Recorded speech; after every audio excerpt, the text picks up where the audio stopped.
Hello friends, welcome to Sukaushal. आज के video में हम बात करेंगे बैंकिंग सेक्टर रिफॉर्म्स के बारे में।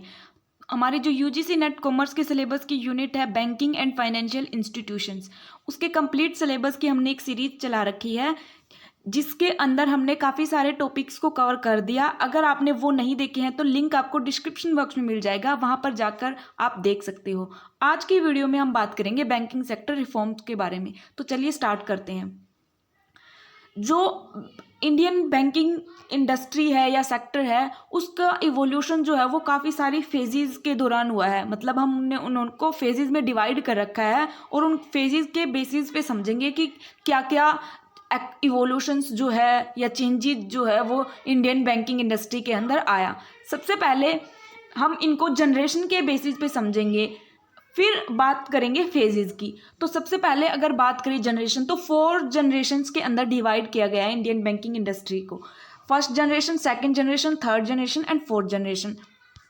अब बात करें फर्स्ट जनरेशन, उस टाइम पे क्या सिचुएशन थी इंडियन बैंकिंग इंडस्ट्री की। तो जो फर्स्ट जनरेशन है वो 1947 से पहले का टाइम पीरियड है, यानी कि इंडिपेंडेंस से पहले का। तो उस टाइम पे बैंक की क्या सिचुएशन थी, उस टाइम पे जो बैंक्स होते थे वो बहुत ज़्यादा छोटे छोटे बैंक्स होते थे और इतना ज़्यादा फंड्स जो है वो भी नहीं होते थे उन बैंक्स के अंदर, यानी कि बिल्कुल छोटे छोटे बैंक्स होते थे। और जो लोग हैं जो अपनी जो सेविंग्स है वो ज़्यादा डिपॉजिट भी नहीं करवाते थे फंड बैंक्स के अंदर, और इसलिए जो बैंक हैं वो ज़्यादा ग्रो भी नहीं कर पा रहे थे उस टाइम पे। ये जो है वो सिचुएशन थी बैंकिंग इंडस्ट्री की फर्स्ट जनरेशन के अंदर, यानी कि 1947 से पहले के टाइम पीरियड पे।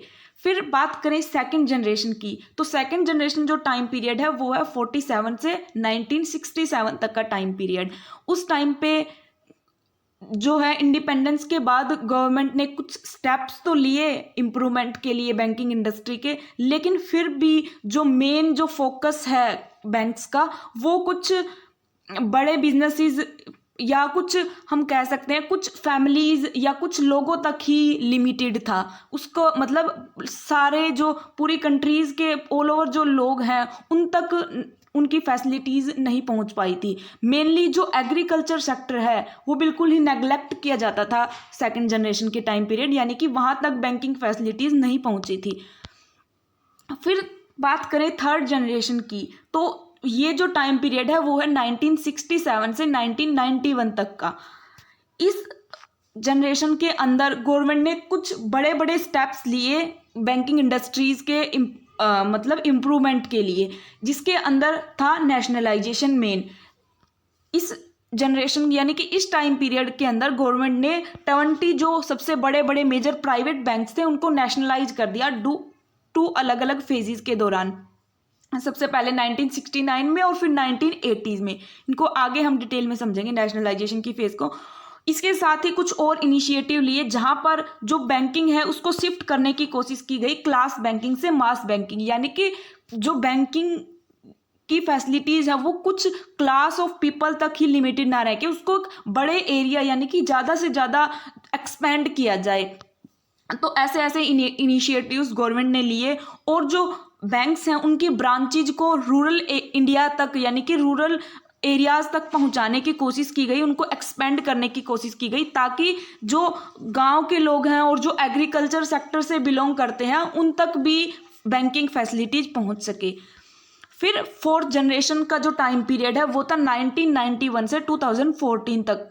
इस टाइम पीरियड में गवर्नमेंट ने क्या किया, इसमें गवर्नमेंट ने और ज़्यादा एक्सपेंड करने की कोशिश की बैंकिंग सेक्टर को। तो इसलिए मतलब एक लिबरलाइजेशन की पॉलिसी यूज की गई इस टाइम पीरियड में, जिसके अंदर गवर्नमेंट ने ज़्यादा से ज़्यादा प्राइवेट सेक्टर के बैंक्स और फॉरेन बैंक्स को लाइसेंस इशू किए ताकि वो भी बैंकिंग सेक्टर के अंदर आए और एक कंपटीशन क्रिएट हो बैंकिंग इंडस्ट्री के अंदर, ताकि ऑल ओवर जो एफिशिएंसी और प्रोडक्टिविटी है बैंक्स की वो इम्प्रूव हो सके। इसके साथ साथ कुछ और स्टेप जैसे नई नई टेक्नोलॉजीज़ को इंट्रोड्यूस किया गया, जो नॉर्म्स हैं रूल्स रेगुलेशंस हैं वो नए इशू किए गए, एक फ्लेक्सिबिलिटी यानी कि कुछ जो काम है बैंक्स के उनके अंदर छूट दी गई। गवर्नमेंट ने ज़्यादा रूल्स रिस्ट्रिक्शंस का मतलब यूज़ नहीं किया। ताकि बैंक जो है वो अपने इंडिपेंडेंटली अपने जो पूरा गवर्नेंस सिस्टम है उसको रेगुलेट कर सके, उसको मैनेज कर सके। तो इसलिए जो गवर्नेंस प्रैक्टिसेस हैं उनको भी इम्प्रूव किया गया, और कैपिटल बेस जो है यानी कि कैपिटल जो बैंक्स के पास जो फंड्स हैं उसको भी स्ट्रेंथन करने की से रिलेटेड जो कुछ स्टेप्स लिए गए 4th जनरेशन के अंदर। फिर बात करें करंट मॉडल की, अब गवर्नमेंट क्या स्कीम्स ला रही है बैंकिंग सेक्टर है उसको इम्प्रूव करने के लिए, बैंकिंग इंडस्ट्री के एम्पावरमेंट के लिए। तो जो करंट मॉडल है यानी कि 2014 तक के बाद का जो टाइम पीरियड है, इसके अंदर अब जो स्कीम है एक लाई गई थी जैम ट्रिनिटी यानी कि जो जनधन खाता वाली स्कीम थी, और आधार और मोबाइल को बैंक अकाउंट से लिंक करने वाली स्कीम है, इन पे फोकस किया जा रहा है। ज़्यादा से ज़्यादा पेमेंट बैंक्स और स्मॉल फाइनेंस बैंक को लाइसेंस दिए जा रहे हैं ताकि ज़्यादा से ज़्यादा फाइनेंशियल इंक्लूजन का जो ड्राइव है वो उस पर फोकस किया जा सके। फाइनेंशियल इंक्लूजन यानी कि ज़्यादा से ज़्यादा लोगों तक फाइनेंशियल अवेयरनेस पहुंचाई जा सके, फाइनेंशियल सर्विसेज जो है यानी कि जो बैंकिंग सर्विसेज है वो ज़्यादा से ज़्यादा लोगों तक पहुंचाई जा सके। इसलिए जो छोटे जो बैंक्स होते हैं, स्मॉल फाइनेंस बैंक और पेमेंट्स बैंक्स, इनको ज़्यादा से ज़्यादा लाइसेंस इशू किए जा रहे हैं। इनके ज़्यादा मतलब इनको नंबर्स जो है वो इंक्रीज करने पर फोकस किया जा रहा है। अब हम बात करेंगे फेजेस में। बात यही अब जो जनरेशन्स में की जो एक्टिविटीज हुई, लेकिन जनरेशन में हमने बस टाइम पीरियड का थोड़ा सा ध्यान रखा कि इस टाइम पीरियड में ये काम हुए, लेकिन अब हम थोड़ी और डिटेल में समझेंगे बैंकिंग इंडस्ट्री की हिस्ट्री को 4 फेजेस में। प्री इंडिपेंडेंस, इंडिपेंडेंस से पहले का time period, pre nationalisation, nationalisation phase और लिबरलाइजेशन फेज। ठीक है, इनको देखते हैं। प्री इंडिपेंडेंस इंडिया यानी कि जो फर्स्ट जनरेशन है, मैंने वो जनरेशन में ऐसे इसलिए बताया ताकि एक आइडिया सा हो जाए कि ऐसे ऐसे हुआ। अब हम थोड़ा और डिटेल में चीज़ें समझेंगे। तो प्री इंडिपेंडेंस इंडिया यानी कि 1947 से पहले का जो टाइम पीरियड था, उस टाइम पे क्या होता था, काफ़ी सारे बैंक्स थे, लेकिन बैंक्स थे स्मॉल बैंक्स थे, छोटे छोटे बैंक्स थे। और उस टाइम पे जो बैंक्स हैं उनका मतलब कोई सेंट्रल बैंक नहीं होता था उस टाइम पर, क्योंकि सेंट्रल बैंक जो है वो 1935 में आया था। तो उससे पहले का जो टाइम पीरियड है तो सेंट्रल बैंक नहीं होता था। उस टाइम पे जो रिजर्व बैंक ऑफ इंडिया है उसकी जगह पे एक क्वासी सेंट्रल बैंक जो है वो काम करता था। क्वासी सेंट्रल बैंक कौन सा था? प्रेसिडेंसी बैंक थे। मैंने जब बैंकिंग हिस्ट्री वाली जो वीडियो है पहले जिसमें बात की थी बैंकिंग के टाइप्स की, उसके अंदर बताया था कि 3 प्रेसिडेंसी बैंक्स होते थे। उन प्रेसिडेंसी बैंक्स को मर्ज कर कर बनाया गया था इंपीरियल बैंक ऑफ इंडिया। जो इंपीरियल बैंक ऑफ इंडिया था वो as a quasi central bank work करता था, एक्ट करता था। ठीक है, और वो इंपीरियल बैंक ऑफ इंडिया का ही फिर नेशनलाइजेशन करके गवर्नमेंट ने एसबीआई बनाया। यानी कि जो एसबीआई है, स्टेट बैंक ऑफ इंडिया है, वो पहले इंपीरियल बैंक होता था, वो as a quasi central bank work करता था, एक्ट करता था जब तक आरबीआई नहीं बना था। ठीक है, 1935 से पहले का टाइम पीरियड।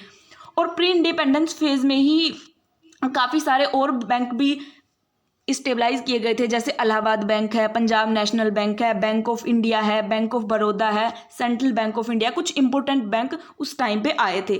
ठीक है, इनकी ये जो डेट है वो याद रखना। इलाहाबाद बैंक जैसे 1865 में, पीएनबी 1894 में, बैंक ऑफ इंडिया 1906 में, बैंक ऑफ बड़ौदा 1908 में और सेंट्रल बैंक ऑफ इंडिया 1911 में।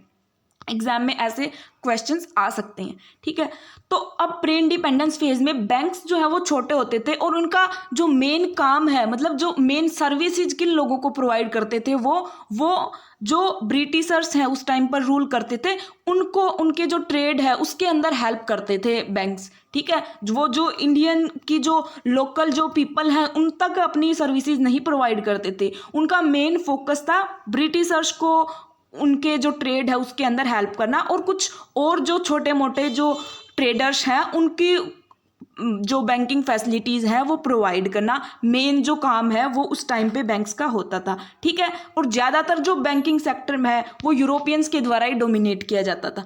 ठीक है, अब बात करें next phase, post independence phase या pre nationalization phase. Post independence यानी कि इंडिपेंडेंस के बाद, आज़ादी के बाद वाली फेज, और प्री नेशनलाइजेशन क्योंकि नेशनलाइजेशन से पहले की जो फेज थी वो थी ये फेज। इसके अंदर क्या हुआ, यानी कि 1947 में आफ्टर इंडिपेंडेंस जो बैंक्स हैं वो काफ़ी ज़्यादा फेलवर का सामना कर रहे थे। यानी कि क्यों? क्योंकि बैंक जो है वो बहुत ज़्यादा छोटे थे और लोगों को ट्रस्ट भी नहीं था बैंकिंग सिस्टम के अंदर, तो इसलिए वो अपने जो सेविंग्स है वो डिपॉजिट ही नहीं करवाते थे बैंक्स के अंदर। तो पब्लिक जो कॉन्फिडेंस है वो कम था, तो इस वजह से बैंक्स जो है वो बहुत ज़्यादा फेल हो रहे थे। और फेल हो रहे थे इसी कारण लोगों को ट्रस्ट भी नहीं था, वो अपने जो यूज भी नहीं करते थे। तो ज़्यादातर जो लोग हैं वो अनऑर्गेनाइज्ड सेक्टर पर रिलाय करते थे, यानी कि जो जमींदार वगैरह हैं उनसे लोन लेने वाली जो चीज़ें हैं वो ट्रेंड में थी। बैंक वाली जो सिस्टम है इन पे ट्रस्ट ही नहीं करते थे, कॉन्फिडेंस ही नहीं था पब्लिक को,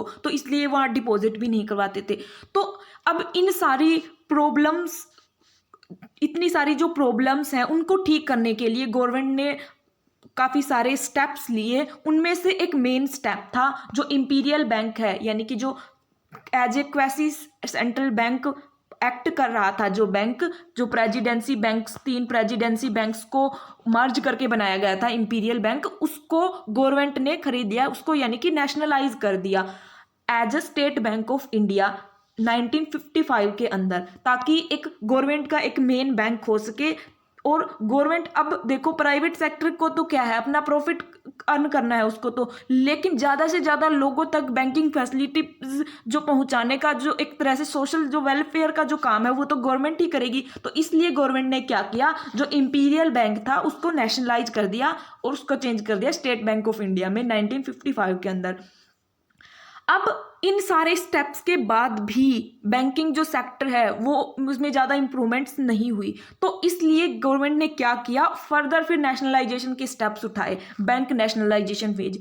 इसके अंदर गवर्नमेंट ने 2 फेजेस के अंदर काफ़ी बैंक्स को नेशनलाइज किया, यानी कि उनकी जो ओनरशिप है वो प्राइवेट से गवर्नमेंट के पास चली गई, यानी कि बैंक्स को खरीद लिया गवर्नमेंट ने। पहली जो फेज थी वो थी जुलाई 1969, जहां पर गवर्नमेंट ने 14 कॉमर्शियल बैंक्स हैं उनको नेशनलाइज कर दिया, जिसमें मेन बैंक थे Punjab national bank, bank of India, Allahabad bank, central bank of India, देना बैंक और बैंक्स, यानी कि जो 14 बड़े बड़े बैंक्स थे उनको नेशनलाइज किया। फिर उसके बाद एक सेकेंड टाइम नेशनलाइजेशन किया अप्रैल 1980 में, जहां पर 6 बड़े बड़े बैंक्स को नेशनलाइज किया गवर्नमेंट ने, यानी कि उनकी ओनरशिप जो है वो गवर्नमेंट ने ले ली। तो ये 2 फेजेज मेन जो है इनके अंदर नेशनलाइज किया। अब बात करें कि क्या ऑब्जेक्टिव था गवर्नमेंट का, क्यों उसने नेशनलाइज किया, क्योंकि अब बात अगर जो ओनरशिप है वो प्राइवेट हाथों में रहेगी गवर्नमेंट, तो गवर्नमेंट का जो एक पूरा इकोनॉमी के डेवलपमेंट की जो पॉलिसीज हैं उनके साथ वो प्राइवेट ओनर्स जो है वो एक लिंक नहीं करेंगे, कोरिलेट नहीं करेंगे। तो इसलिए गवर्नमेंट ने ऑल ओवर जो इकोनॉमी के डेवलपमेंट से रिलेटेड जो पॉलिसीज हैं उनको लिंक करने के लिए बैंकिंग की इम्प्रूवमेंट से, यानी कि जो बैंकिंग सेक्टर है उसको एम्पावर करने के लिए बैंक्स, जो बड़े बड़े बैंक्स हैं उनमें अपनी ओनरशिप ले ली, इनको नेशनलाइज कर दिया।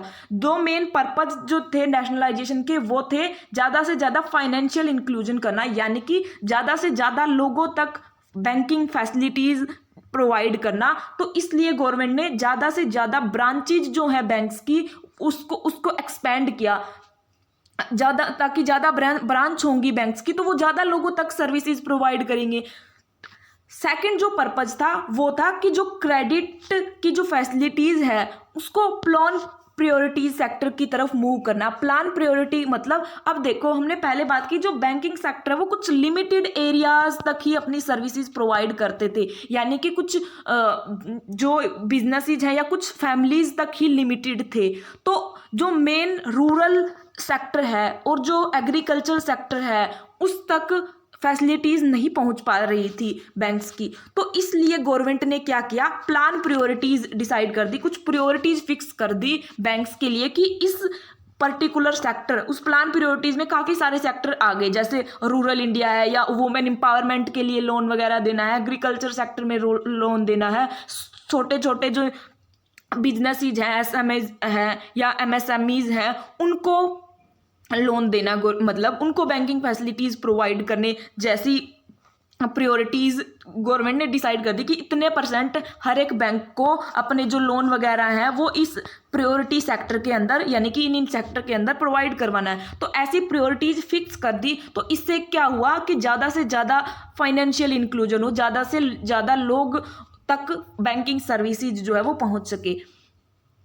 फिर और कुछ स्टेप लिए इसी फेज के अंदर, वो थे नरसिम्हा कमेटी की रिकमेंडेशंस पे रीजनल रूरल बैंक्स को फॉर्म किया गया 1975 के अंदर, ताकि जो इतनी बड़ी इंडिया की रूरल पॉपुलेशन है उस तक जो बैंकिंग फैसिलिटीज़ हैं वो प्रोवाइड की जा सके।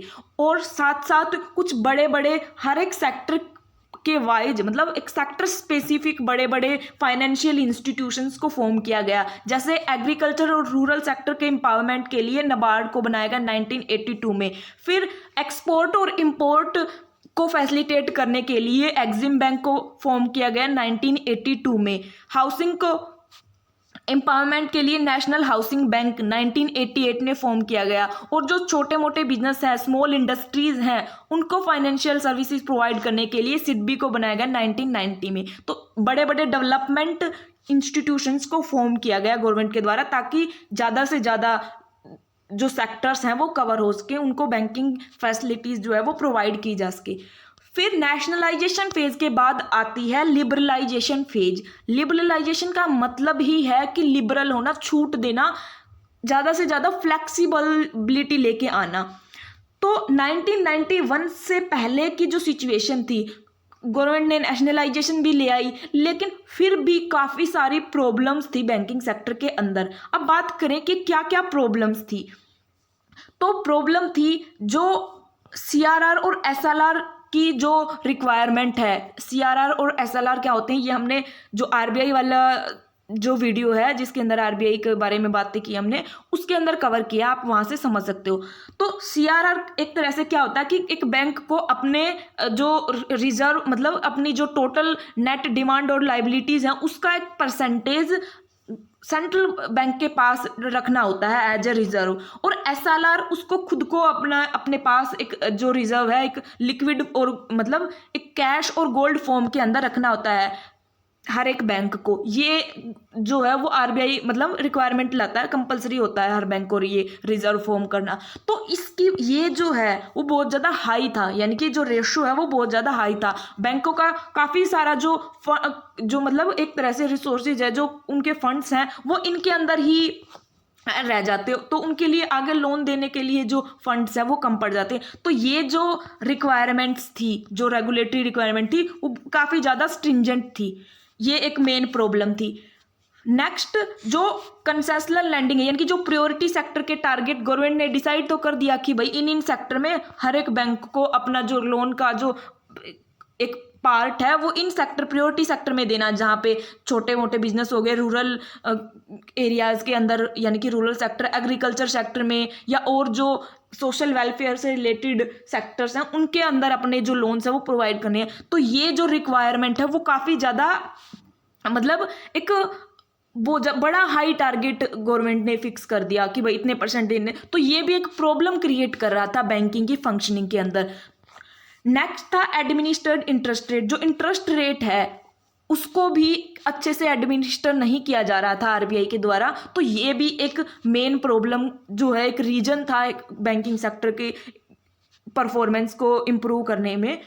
कंपटीशन की कमी थी। अब गवर्नमेंट ने क्या किया, सारे बैंक्स जो है बड़े बड़े बैंक उनको नेशनलाइज कर दिया, यानी कि उनकी ओनरशिप गवर्नमेंट के पास चली गई। तो मार्केट के अंदर इतना कंपटीशन नहीं था, क्योंकि प्राइवेट वगैरह बैंक जो है उनका लाइसेंसिंग सिस्टम बहुत ज़्यादा टफ था। तो इसलिए प्राइवेट प्लेयर्स नहीं आएंगे तो कंपटीशन भी नहीं होगा। तो इस वजह से भी जो ऑल ओवर जो परफॉर्मेंस है बैंक्स की वो इतनी नहीं हो रही थी। और कुछ प्रॉब्लम्स थी। स्ट्रक्चरल जो प्रॉब्लम है वो बहुत ज़्यादा थी, यानी कि स्ट्रक्चरल प्रॉब्लम में मेन क्या क्या थी, अनप्रॉफिटेबिलिटी, प्रॉफिटेबल ही नहीं थे बैंक्स, मतलब प्रॉफिट ही अर्न नहीं कर रहे थे। इतनी ज़्यादा फेलवर का के जो मतलब बहुत ज़्यादा फेल हो रहे थे बैंक, एफिशिएंट भी नहीं थे, अच्छे से वर्क भी नहीं कर रहे थे, और फाइनेंशियली भी अनसाउंड थे, यानी कि जो फंड्स हैं उनकी भी कमी थी।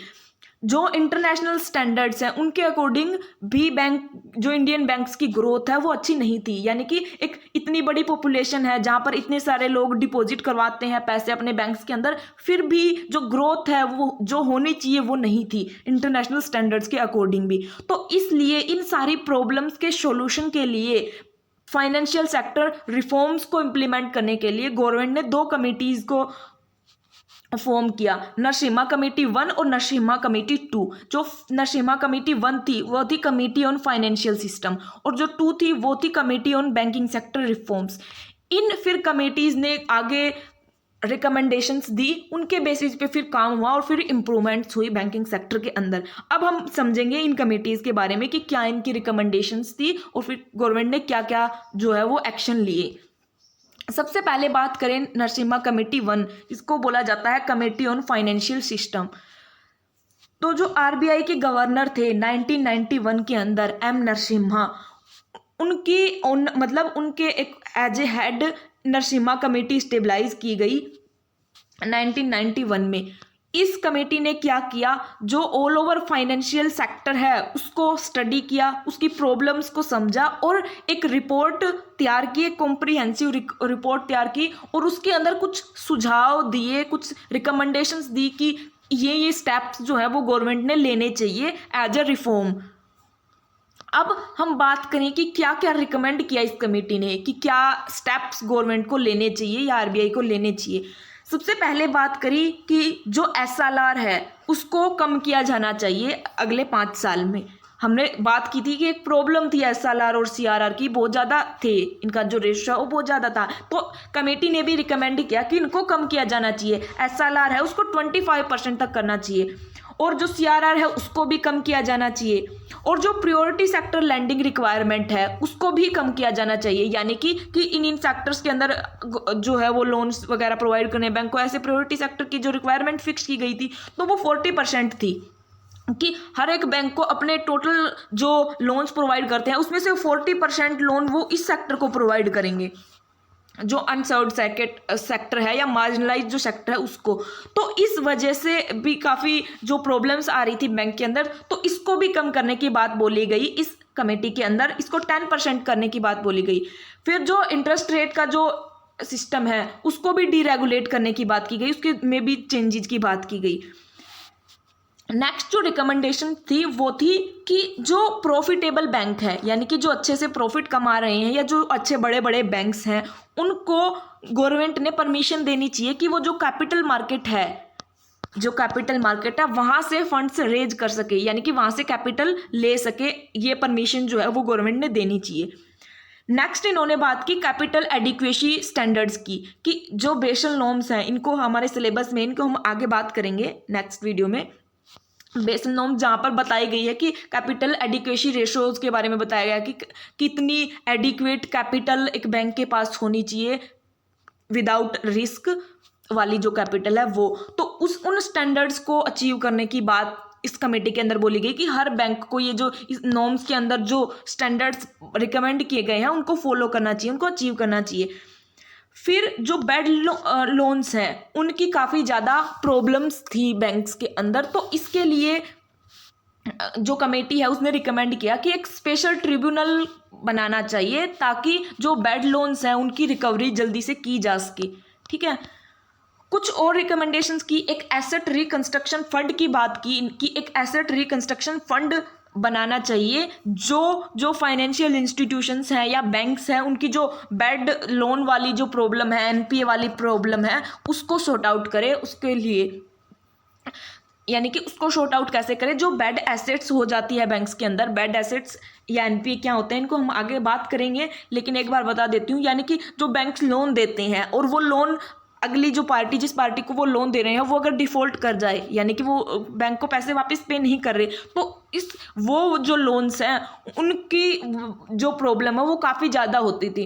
तो इसलिए उन बैड एसेट्स को खरीदने के लिए तो एक एसेट रिकंस्ट्रक्शन फंड बनाया जाए, वो मतलब बैंक्स से उनकी जो बैड एसेट्स हैं उसको खरीद ले और फिर उनकी रिकवरी खुद से करे। क्योंकि अब बैंक अगर बैड एसेट्स की रिकवरी में लग गए तो जो मेन काम है बैंक का वो नहीं कर पाएंगे अच्छे से। तो इसलिए एक अलग से एक एसेट रिकंस्ट्रक्शन फंड बनाया जाए जो बैंकों से या फाइनेंशियल इंस्टीट्यूशन से उनके जो डाउटफुल डेट्स और बैड डेट्स हैं उनको खरीदे और उनकी रिकवरी के लिए आगे स्टेप्स ले। नेक्स्ट जो रिकमेंड किया गया वो किया गया कि जो ब्रांच लाइसेंसिंग है, पहले क्या होता था कि बैंकों को अपनी ब्रांचेज एक्सपेंड करने के लिए लाइसेंस लेना पड़ता था।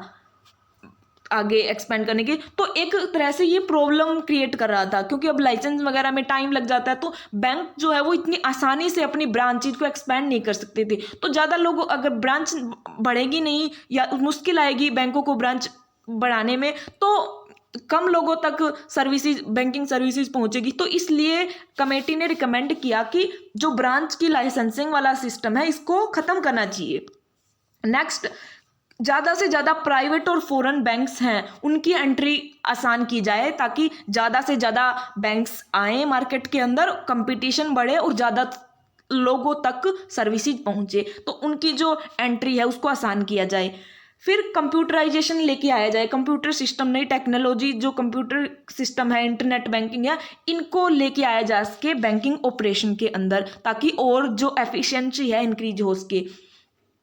नेक्स्ट जो रिकमेंडेशन थी वो थी, अब जो बैंक्स होते थे उनके ऊपर दो तरह से, दो जो एक कह सकते हैं इंस्टीट्यूशन रेगुलेट करते थे, उनको डबल कंट्रोल होता था। एक तो आरबीआई जो रूल्स रेगुलेशंस बनाता है बैंक्स के लिए, और एक फाइनेंस मिनिस्ट्री यानी कि गवर्नमेंट। तो दोनों अपने अपने रूल्स रेगुलेशंस बनाते थे बैंक्स के लिए। तो इसकी वजह से बैंकों को प्रॉब्लम आती थी।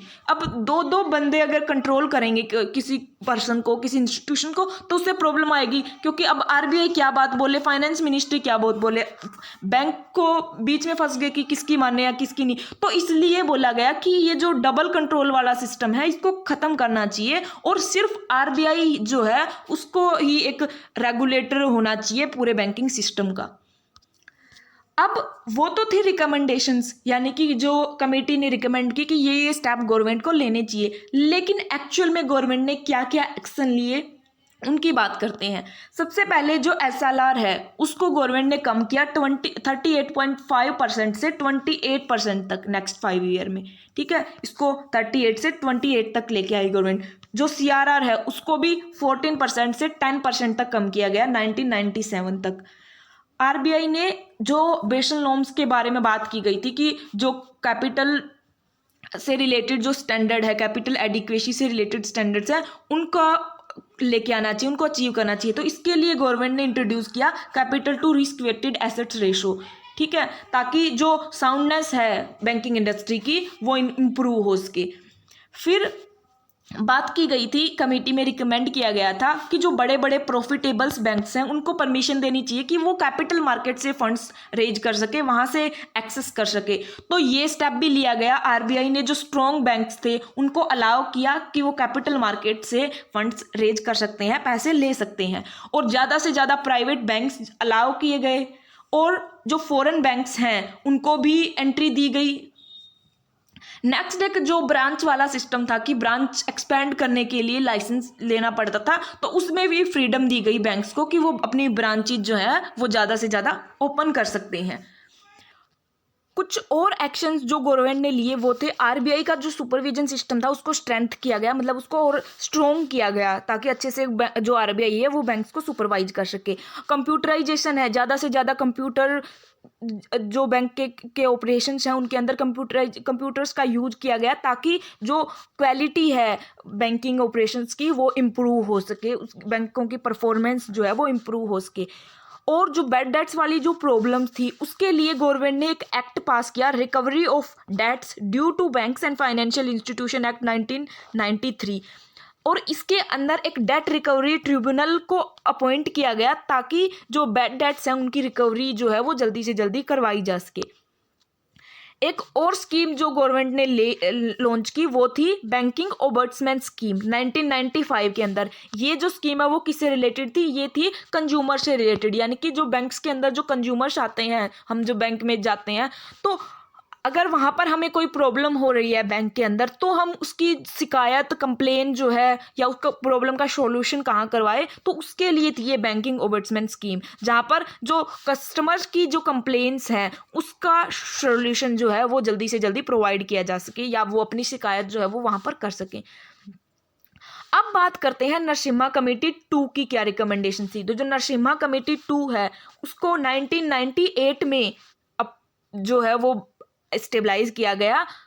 एम नरसिम्हा ही इसके चेयरमैन थे, और इस कमेटी को बैंकिंग सेक्टर कमेटी के नाम से भी जाना जाता है। वो जो थी वो फाइनेंशियल सेक्टर लेकिन उसके अंदर भी बैंकिंग और फाइनेंशियल इंस्टीट्यूशन दोनों ही कवर थे। लेकिन इसका जो मेन पर्पज है वो बोल सकते हैं तो उसका वो था बैंकिंग जो सेक्टर्स है उसके अंदर जो प्रॉब्लम्स हैं उसके अंदर रिफॉर्म्स लेके आना, उसके ऊपर कुछ रिकमेंड करना कि क्या रिफॉर्म्स लाने चाहिए। ठीक है, अब इसके अंदर कुछ फोकस्ड एरियाज थे जो कमेटी को दिए गए कि आप इन चीज़ों पे फोकस करके कुछ सजेशंस जो हैं रिकमेंड करो। उसके अंदर थे capital adequacy, bank merger, bank legislation. ये कुछ टॉपिक्स दिए गए या हम कह सकते हैं कुछ एरियाज दिए गए जिनके ऊपर कमेटी को रिकमेंड करने थे अपने सजेशंस। अब बात करते हैं इस कमेटी की क्या रिकमेंडेशंस रही। तो जो कमेटी है उसने 1998 में अपनी रिपोर्ट सबमिट की गवर्नमेंट को और कुछ रिकमेंडेशंस दी। उनमें थी नैरो बैंकिंग। नैरो बैंकिंग में क्या बात बोली गई, जो उस टाइम पे जो पब्लिक सेक्टर बैंक्स थे यानी कि जो पब्लिक सेक्टर बैंक थे वो उनमें सबसे बड़ी प्रॉब्लम थी एनपीए की, नॉन परफॉर्मिंग एसेट्स की। एनपीए यानी कि जो वो लोन्स देते थे वो रिकवर नहीं हो पाते थे, बहुत ज़्यादा बैड डेट्स हो रहे थे। तो इस प्रॉब्लम्स को ध्यान रखते हुए कमेटी ने रिकमेंड किया कि नैरो बैंकिंग का जो कंसेप्ट है वो यूज करना चाहिए। यानी कि जो वीक बैंक हैं जिनके पास इतनी ज़्यादा कैपिटल नहीं है, वो जो जब लोन दे तो वो उस ऐसी पार्टीज को लोन ना दे जहां पर बहुत ज़्यादा रिस्क हो। ठीक है, और वो लोन दे भी तो ज़्यादा लॉन्ग टर्म लोन ना दे, शॉर्ट टर्म लोन दे। यानी कि जो बैंकिंग है, जो पूरा बैंकिंग कंसेप्ट है उसको नैरो करना, नैरो डाउन यानी कि छोटा करना। तो वो अगर वो लोन दे रहे हैं तो वो शॉर्ट टर्म लोन दे और ऐसी एसेट्स में इन्वेस्ट करे जहां पर रिस्क जो है वो कम हो, या रिस्क फ्री एसेट्स जो है उनमें इन्वेस्ट करे। नैरो बैंकिंग का कंसेप्ट यूज करें। नेक्स्ट इन्होंने बात की कैपिटल एडिक्वेसी रेशो पे, कि जो बैंकिंग सिस्टम है उसको स्ट्रेंथ करने के लिए गवर्नमेंट ने कैपिटल एडिक्वेसी नॉर्म्स लेके आने चाहिए, जिसके अंदर ये बात की जाए कि कितनी एडिक्वेट कैपिटल जो है वो बैंक्स को रखनी है, उनके पूरी जो अच्छी सी जो वर्किंग है वो हो सके इसके लिए। नेक्स्ट जो रिकमेंडेशन थी वो थी बैंक ओनरशिप की। अब गवर्नमेंट ने क्या किया था, बैंक्स को नेशनलाइज कर दिया। तो नेशनलाइजेशन से क्या हुआ, गवर्नमेंट ओनर बन गई। तो गवर्नमेंट के अंदर जो ऑफिसर्स हैं वो मतलब एक तो प्राइवेट इंस्टीट्यूशन है, वहाँ पर जो मैनेजमेंट है वो अब बिल्कुल अच्छे तरीके से होता है। लेकिन गवर्नमेंट के अंदर क्या होता है कि मतलब गवर्नमेंट इतना ध्यान नहीं देती और जो ऑफिसर्स है वो अच्छे से वर्क नहीं करते, प्रोफेशनली ढंग से वर्क नहीं करते, क्योंकि उनको तो एक उनकी तो फिक्स्ड सैलरी होती है। उनको ये तो होता नहीं है कि बैंक अच्छे से परफॉर्म कर रहा है या नहीं कर रहा, बैंक प्रॉफिट में है या लॉस में है, तो ये चीज़ें वो ध्यान नहीं रखते। तो इसलिए कमेटी ने रिकमेंड किया कि एक जो पूरा जो बोर्ड है, जो मतलब पूरे फंक्शंस जो बैंक के मैनेज करता है, वो एक प्रोफेशनली कॉरपोरेट ढंग से, यानी कि प्रोफेशनली जैसे प्राइवेट सेक्टर में होता है, प्राइवेट बैंक्स करते हैं, इस तरह से प्रोफेशनली जो पूरा सिस्टम है वो होना चाहिए। ठीक है, जो यानी कि जो गवर्नमेंट ने अब ओनरशिप तो ले ली, लेकिन जो पूरा जो मैनेजमेंट है बैंक्स का वो एक इस तरीके से होना चाहिए कि जैसे कि कोई प्राइवेट बैंक का हो रहा है। ये चीज़ रिकमेंड की। नेक्स्ट फिर जो बैंकिंग लॉज हैं उनके बारे में भी, उनके चेंजेस के बारे में भी कमेटी ने रिकमेंड किया कि जो बैंकों को गवर्न करने के लिए जो इंडियन बैंकिंग लॉज हैं उनमें कुछ चेंजेस की ज़रूरत है, उनमें कुछ गवर्नमेंट्स ने चेंज करने चाहिए। और कुछ रिकमेंडेशंस कमेटी ने की कि ज़्यादा से ज़्यादा कंप्यूटराइजेशन है उसका यूज़ करना चाहिए, टेक्नोलॉजी को अपग्रेड करना चाहिए, स्टाफ जो है बैंक्स के स्टाफ हैं उनको टाइम टू टाइम ट्रेनिंग देनी चाहिए ताकि वो उनकी जो एफिशिएंसी है वो इंक्रीज हो सके। बैंक की जो रिक्रूटमेंट जो सिस्टम है उसको दोबारा से रिव्यू किया जाए, उसमें और ज़्यादा इम्प्रूवमेंट्स की जाए। ऐसी कुछ और रिकमेंडेशन जो है कमेटी ने दी। ठीक है, हम बात करते हैं रिसेंट बैंकिंग कमेटीज़ की, यानी कि अब रिसेंट टाइम में नरसिम्हा कमेटी के बाद क्या क्या कौन कौन सी जो कमेटीज़ इंपॉर्टेंट कमेटीज़ स्टेबलाइज की गई। सबसे पहले है नचिकेत मोर कमेटी। नचिकेत मोर कमेटी जो है वो 2013 के अंदर आरबीआई ने सेटअप की थी।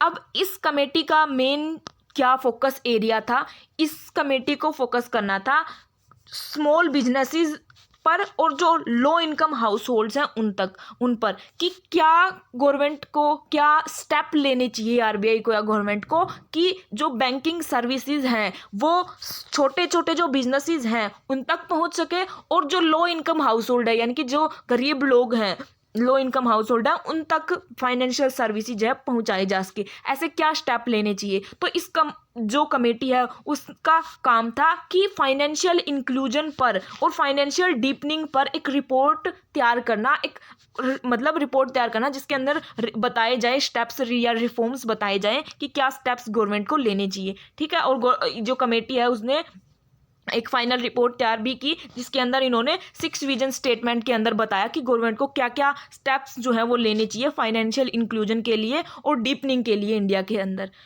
नेक्स्ट जो कमेटी है इंपॉर्टेंट वो है पीजे नायक कमेटी। जो पीजे नायक कमेटी है वो किसके लिए स्टेबलाइज की गई थी? पब्लिक सेक्टर बैंक्स के लिए, क्योंकि पब्लिक सेक्टर बैंक में हमने पहले भी बात की कि एनपीएस की बहुत ज़्यादा प्रॉब्लम हो रही थी, नॉन परफॉर्मिंग एसेट्स की।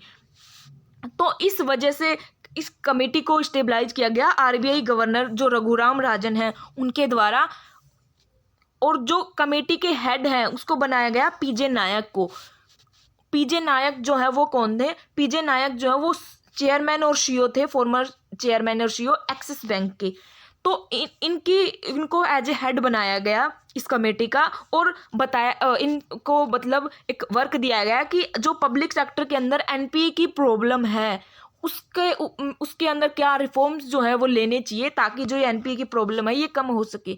ठीक है, कमेटी का जो मेन टर्म्स जो दी गई जिसके ऊपर एक तरह से रिव्यू करना था कमेटी को, वो थी गवर्नेंस, मैनेजमेंट और ऑपरेशनल इश्यूज की, कि ये जो प्रॉब्लम्स हैं बैंक्स के अंदर, पब्लिक बैंक्स के अंदर, उनको कैसे इंप्रूव किया जाए, उनको कैसे दूर किया जाए, इस पे रिपोर्ट प्रिपेयर करनी थी पीजे नायक कमेटी को। रिलेटेड है पब्लिक सेक्टर के अंदर एनपीएस की प्रॉब्लम से रिलेटेड और उनके गवर्नेंस, मैनेजमेंट और ऑपरेशनल इश्यूज से रिलेटेड। ठीक है, अब इन रिपोर्ट कमेटीज के बिल्कुल डिटेल में नहीं जाना है क्योंकि इतना डीप में एग्जाम में नहीं आता आपके एग्जाम में के हिसाब से। ठीक है, फिर जो एक और इम्पोर्टेंट कमेटी है वो उर्जित पटेल कमेटी, इसकी हमने बात की थी आरबीआई वाले वीडियो में भी। यह कमेटी किससे रिलेटेड थी? मॉनेटरी पॉलिसी से रिलेटेड थी। ठीक है, एक्सपर्ट कमेटी जिसके अंदर जो मॉनेटरी पॉलिसी फ्रेमवर्क है उसके बारे में बात की गई थी, लेकिन इस कमेटी ने जो बात की थी मॉनेटरी पॉलिसी के बारे में उसको माना नहीं गया क्योंकि इसने 5 मेंबर्स कमेटी की बात की थी मॉनेटरी पॉलिसी कमेटी की, लेकिन एक्चुअल में जो 6 मेंबर कमेटी वाला जो डिसीजन है वो लिया गया। तो अब आपको याद रखना है उर्जित पटेल कमेटी जो है वो किस पे कमेटी थी? जो मॉनेटरी पॉलिसी फ्रेमवर्क है उसको रिवाइज और स्ट्रेंथ करने से रिलेटेड है कमेटी थी। इसने अपनी जो फाइनल रिपोर्ट है वो 2014 में सबमिट की थी। मेन ऑब्जेक्टिव क्या था? रिकमेंड करना कि क्या चीज़ें जो हैं वो करंट जो मॉनेटरी पॉलिसी फ्रेमवर्क है उसके अंदर चेंज करनी चाहिए और क्या स्टेप जो है वो लेने चाहिए ताकि जो फ्रेमवर्क है मॉनेटरी पॉलिसी कमेटी का उसको इम्प्रूव किया जा सके, स्ट्रेंथन किया जा सके। अब हम बात करते हैं कुछ इंपॉर्टेंट रिफॉर्म जो अभी रिसेंट टाइम में बैंकिंग सेक्टर के अंदर लिए गए उनके बारे में। अभी जो 2015-16 है उसके अंदर का जो इकोनॉमिक सर्वे था उसमें फाइनेंस मिनिस्ट्री ने 4R सजेस्ट किए, 4R स्ट्रेटेजी बोल सकते हैं एनपीएस की प्रॉब्लम को एड्रेस करने के लिए, कि एनपीए की प्रॉब्लम को कैसे एड्रेस किया जा सकता है। 4R थे रिकॉग्निशन, रिजोल्यूशन और रिकवरी, रिकैपिटलाइजेशन और रिफॉर्म्स। अब रिकॉग्निशन का मतलब है कि पहचानना, एनपीएस को ट्रांसपेरेंट मतलब एक ट्रांसपेरेंट लेके आना, ट्रांसपेरेंट मैनर में कि एक्चुअल में जो एनपी है उनको पहचानना कि हाँ ये एनपी है, ये नहीं कि बुक्स में वो दबे पड़े रहें। तो सबसे पहला जो स्टेप है वो है रिकॉग्नाइज, उनको पहचानो यानी कि इनको जानो कि क्या है, कितने एनपीएस हैं, कहाँ कहाँ से क्या चीज़ें। फिर रिजोल्यूशन और रिकवरी की जो स्ट्रेस्ड अकाउंट्स हैं बैंक्स के उनके से एक स्टेप लेना कि उनको रिजोल्व किया जा सके, उनको ज़्यादा से मतलब स्टेप लिए जा सके कि रिकवर हो सके वैल्यू, जितने मतलब तरह से पॉसिबल है वो स्टेप लिए जाने चाहिए। फिर रिकैपिटलाइजेशन की जो पब्लिक सेक्टर बैंक्स हैं उनके अंदर एनपीए कितनी ज़्यादा प्रॉब्लम है उनको रिकैपिटलाइज किया जाए और कैपिटल उनके अंदर इंड्यूस की जाए। फिर रिफॉर्म्स लेके आए जा सके पब्लिक सेक्टर बैंक में ताकि जो पूरा जो सिस्टम है बैंक्स का उस एक क्लीन सिस्टम और रिस्पॉन्सिबल सिस्टम की फॉर्म में इसको कन्वर्ट किया जाए। यानी कि अगर एनपीएज हो रहे हैं आपने तो जिस टाइम पर वो लोन्स दिए गए जो अब डिफ़ॉल्ट हो रहे हैं उसके लिए रिस्पॉन्सिबिलिटी भी फिक्स की जाए कि किसकी रिस्पॉन्सिबिलिटी होगी, क्योंकि जो ऑफिसर्स हैं वो क्या करते हैं, लोन्स तो देते हैं उस टाइम पे तो चेक नहीं करते, क्योंकि उनके ऊपर थोड़े ना आएगा बर्डन, तो इसलिए उनके ऊपर बर्डन फिक्स किया जाए कि उनकी रिस्पॉन्सिबिलिटी फिक्स की जाए कि आप जब लोन दो तो बोरोवर्स की अच्छे से सारी चीज़ें जो डिटेल्स हैं वो एक चेक करके फिर ही लोन दो। तो इस तरह से इस 4R स्ट्रेटेजी से जो एनपीएस की प्रॉब्लम है उसको एड्रेस किया जाए। इसके अलावा गवर्नमेंट ने कुछ और बैंकिंग रिफॉर्म्स के बारे में बात की है जो अभी इंट्रोड्यूस किए, रिसेंटली अनाउंस किए। वो है डेवलपमेंट फाइनेंशियल इंस्टीट्यूशन के बारे में, कि एक डेवलपमेंट फाइनेंशियल इंस्टीट्यूशन स्टेबलाइज किया जाए इंफ्रास्ट्रक्चर के लिए। बेड बैंक्स के बारे में बात की गई, क्रिएशन के बेड बैंक्स की क्रिएट भी किए गए, ठीक है, नॉन जो परफॉर्मिंग एसेट्स हैं उनकी प्रॉब्लम को शॉर्ट आउट करने के लिए। और प्राइवेटाइजेशन की बात अब तो अभी चल ही रही है कि और क्या कर भी रही है गवर्नमेंट, जो पब्लिक सेक्टर बैंक्स हैं को प्राइवेटाइज किया जा सके ताकि और ज़्यादा कैपिटल जो है उनके अंदर आ सके, बैंक्स के अंदर एडिशनल कैपिटल आ सके और उनका जो बर्डन है वो कम हो सके। नेक्स्ट जो रिफॉर्म्स में की बात की गई है, ये बात की गई है अभी जो रिसेंट जो पिछला जो बजट आया था 2022 और 2023 वाला, अब जो रिसेंट बजट आया है वो है 23 और 4 वाला। जो पिछला था 2022 में आया था जो वो था 2022 और 2023, जिसके अंदर बात की थी गवर्नमेंट ने डिजिटल रुपी की, कि एक सेंट्रल बैंक की डिजिटल करेंसी जो है वो गवर्नमेंट लॉन्च करेगी फाइनेंशियल ईयर के एंड तक, लेकिन अब तक तो की नहीं है, लेकिन इसकी बात बोली गई थी यूनियन बजट के अंदर कि जो एक डिजिटल करेंसी है वो लॉन्च करेगा आरबीआई। अब ये डिजिटल करेंसी क्या होगी, ये एक डिजिटल एक मतलब टोकन की तरह या एक डिजिटल रिप्रेजेंटेशन होगा नेशनल जो अपने इंडिया की जो नेशन की जो लीगल करेंसी है उसका, ठीक है, सीडीबीसी सेंट्रल बैंक्स डिजिटल करेंसी इसको शॉर्ट फॉर्म है। अब इस डिजिटल करेंसी का क्या मतलब बेनिफिट्स होंगे, क्या इससे गवर्नमेंट को मतलब हेल्प मिलेगी या ऑल ओवर जो कि इसके क्या फ़ायदे होंगे एक तरह से। तो ये जो डिजिटल करेंसी है उससे जो कस्टमर्स हैं उनके अंदर जैसे अब ऑनलाइन पेमेंट से जो बेनिफिट्स मिल रहे हैं उसी तरह के बेनिफिट्स इस डिजिटल रुपी से या डिजिटल करेंसी से मिलेंगे। जैसे लिक्विडिटी जो है वो बेटर होगी, ज़्यादा से ज़्यादा लोगों तक स्केलेबिलिटी होगी, ज़्यादा लोगों तक पहुंच सकेंगे, एक्सेप्टेंस जो है वो आसानी से होंगी। अब नोट्स वगैरह में तो हमें ये होता है कि ये नोट नकली है असली है, तो वो वाली जो चीज़ें हैं वो वाली जो प्रॉब्लम्स है वो भी नहीं होगी, और जो ट्रांजेक्शन है वो भी आसानी से होंगे, यानी कि कन्वीनियंस होगी, और सेटलमेंट की जो टाइम पीरियड है वो भी जल्दी होगा, क्विकर सेटलमेंट होगी। कुछ और बेनिफिट जैसे यूपीआई है कि यूपीआई से हमने कितना एक यूज़र फ्रेंडली है, कितना आसानी से हम ट्रांजैक्शंस कर सकते हैं। तो इसी तरह से जो डिजिटल करेंसी है वो भी यूपीआई की तरह ही आसानी से हम मतलब उसको यूज कर सकेंगे, वो भी यूज़र फ्रेंडली होगी। और डिजिटल रुपये के अडोप्ट करने से जो क्रॉस बॉर्डर रेमिटेंसीज हैं, यानी कि एक दूसरे देश से जो पैसे आते हैं जो भेजते हैं, वो वाली चीज़ें जो हैं वो भी आसान होगी। जो ट्रांजैक्शन कॉस्ट है एक प्लेस से दूसरे प्लेस तक भेजने के पैसे, वो ट्रांजैक्शन कॉस्ट है उसके अंदर भी कमी आएगी। और जो सेटलमेंट रिस्क है वो भी कम होगा। सेटलमेंट रिस्क यानी कि अगर डिजिटल रुपीज़ होगा तो फाइनेंशियल सिस्टम के अंदर जो एक तरह से ट्रांजैक्शन जो होते हैं उसके अंदर जो रिस्क है कि भाई फंड्स पैसों से रिलेटेड, वो रिस्क भी कम होगा डिजिटल रुपी से। तो काफ़ी सारे बेनिफिट्स हैं डिजिटल रुपी के, ये बात की थी गवर्नमेंट ने लास्ट बजट के अंदर। एक और इम्पोर्टेंट इंस्टीट्यूशन के स्टेबलाइजमेंट की बात की थी गवर्नमेंट ने, वो था national bank for financing infrastructure and development, NABFID, national bank for financing infrastructure and development. Government ने बात की कि एक डेवलपमेंट इंस्टीट्यूशन की, डेवलपमेंट फाइनेंशियल इंस्टीट्यूशन के सेटअप की बात की थी, जिसकी हमने पहले बात भी पढ़ी कि गवर्नमेंट एक डेवलपमेंट के लिए पर्पज से एक फाइनेंशियल इंस्टीट्यूशन की सेटअप की बात कर रही है, जिसका मेन जो पर्पज है वो क्या है कि जो बड़े बड़े प्रोजेक्ट हैं, बड़े बड़े इंफ्रास्ट्रक्चर से रिलेटेड प्रोजेक्ट्स हैं, उनको फंड करना, उनको कैपिटल्स प्रोवाइड करना। मेन जो पर्पज है वो इस बैंक का ये होगा। अब जैसे हर एक सेक्टर के लिए बैंक है, जैसे नाबार्ड है, उस नाबार्ड जो बैंक है उसका क्या पर्पज है, उसका पर्पज है जो एग्रीकल्चर और रूरल डेवलपमेंट से रिलेटेड प्रोजेक्ट्स के लिए फंड्स प्रोवाइड करना। तो इसी तरह से इस बैंक का जो इस फाइनेंशियल इंस्टीट्यूशन का जो पर्पज है वो क्या होगा, लॉन्ग टर्म के लिए जो इंफ्रास्ट्रक्चर प्रोजेक्ट्स हैं उनको फंड करना, डेवलपमेंट के से रिलेटेड जो प्रोजेक्ट्स हैं उनके लिए।